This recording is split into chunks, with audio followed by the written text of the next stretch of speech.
Hello students, I am Dr. Krupa Rasne, professor from Jain College of Engineering, Belgavi. I am going to deal with the topic network and cybersecurity, and I am dealing with module 4 of the subject network and cybersecurity, which is an elective for the 8th semester electronics and communication department. The cybersecurity and network has this syllabus for the module 4, which is cyber network security concepts, and it basically has the textbook Thomas J. Mowbray Security Managing Systems Conducting Testing and Investigating Instruction by Billy Publications. And also I'll be referring this as the textbook for the whole module, and it is also the prescribed textbook, and it deals basically with the first two chapters of cybersecurity of Thomas Mowbray. And we also am going to introduce you to this YouTube, which will give you an interesting view on antivirus versus anti-malware. So the part 1 basically consists of two chapters. The chapter 1 is the executive summary, and chapter 2 are the problems, that is on cyber's anti-patterns. Now let us move on to chapter 2, the problems cyber anti-patterns.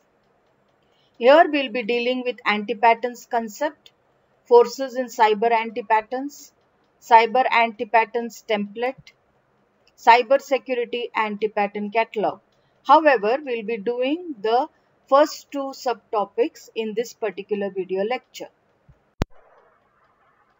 The problems, cyber anti-patterns introduction.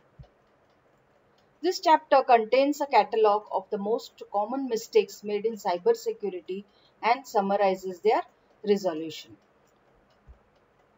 Let's begin by defining cybersecurity anti-patterns, and then describe how and why patterns were created, and finally show how anti-patterns provide benefits to the reader. So definition of anti-pattern is an anti-pattern, just like a software design pattern, is a structured narrative. Design patterns focus on solutions, whereas anti-patterns focus on commonly recurring problems and then address the problems with one or more candid solutions. Cyber anti-patterns introduction. An anti-pattern template is just an outline for each pattern which assures a consistent conceptual flow and presents all of necessary elements. There are two types of templates, one which is a full write-up and another which is a simpler template for micro anti-patterns. There will be a trade-off between a detailed pattern template and the one which is an informal one. An informal template will make it easier for people to work from far off. An elaborate template means a coordinated author group with a shared vision. It also makes the pattern more consistent and complete. Anti-patterns concepts. Design forces are the competing concerns, priorities, and technical factors that influence the choice of solution. So in anti-patterns, there are two solutions, the anti-pattern solution and the refractored solution. So an anti-pattern solution, it represents a common place, situation, or configuration.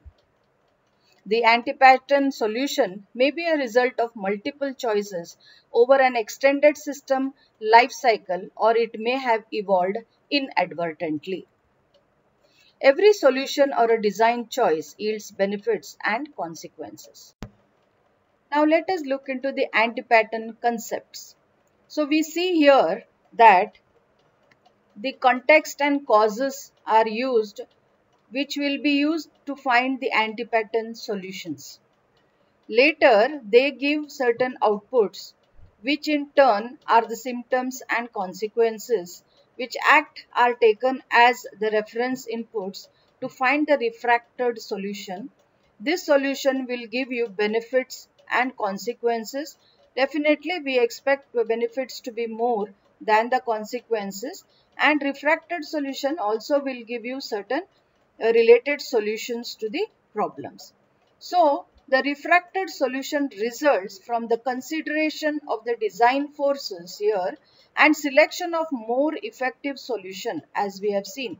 So the refracted solution yields benefits that outweigh the consequences, and there may be also related solutions or variations that also design the force beneficially. So related solutions are also got out of the refracted solution. So we can see the two concepts here, antipattern solution and refracted solution.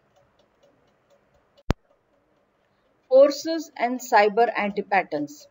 The major types of forces in antipatterns include primal, horizontal and vertical forces.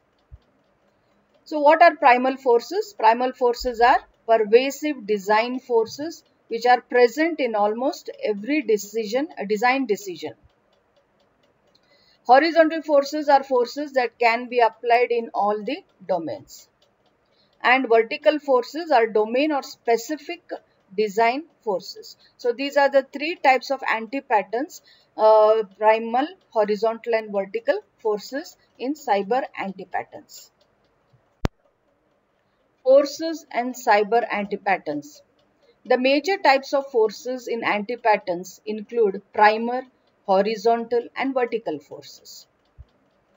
So what are primal forces? Primal forces are pervasive design forces which are present in almost every design decision.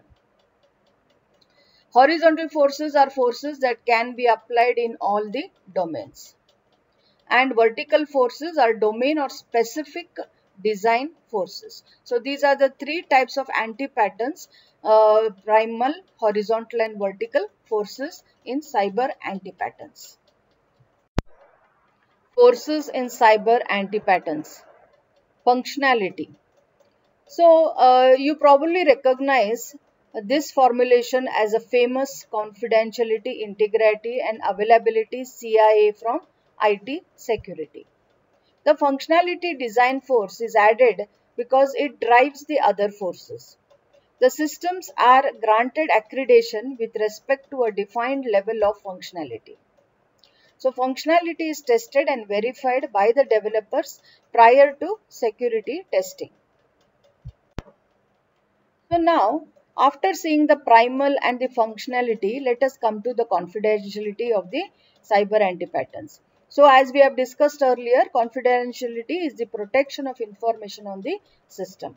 In most current systems, the information is the primary resource being secured, and the sensitivity of the information defines the level of risk and security priority for each system or database. Coming to the integrity, it is the protection of the coherence. Coherence means logical and consistent of the data and system metadata, for example, configuration. The significant threat of damage to data can be very costly to remediate. This threat affects even the most sensitive systems that have very limited connectivity to external networks, because data, email and removable media and malware can migrate to those systems through normal and erroneous operations. Forces in cyber antipatterns. Availability is the continuous readiness of the system to execute its functionality in response to users and other systems' requests, and the ability to continually access its data. So this was the fourth one. After primer, the functionality and confidentiality, we come down to this availability. So availability is an aspect of the more general concepts of quality of service or QoS. QoS is the service level requirement for any system, and it guarantees a throughput bandwidth to the user's request response time. To assure the security of a system, testing is a necessary evil. A test is a comparison of two things, such as a security specification and a system implementation. As a result, requirements for functionality, confidentiality, integrity, and availability should be clearly identified in the system documentation.